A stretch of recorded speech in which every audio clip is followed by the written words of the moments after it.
গোটা মুগ ডাল আর আতপ চাল, এই দুটো সারা রাত ভিজিয়ে রেখেছিলাম, একটাকে এখন পেস্ট করব। তার সাথে দেব এই এক টুকরো আদা আর কাঁচা লঙ্কা, স্বাদ মতো নুন দিয়ে দিলাম। তাওয়াতে তেল ব্রাশ করে নেব, তারপরে এই ব্যাটারটা দিয়ে দিলাম।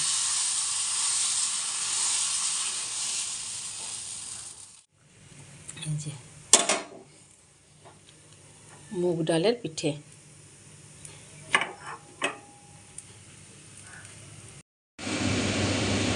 ওটা করে পেঁয়াজ কুচিয়ে দিয়ে দিলাম,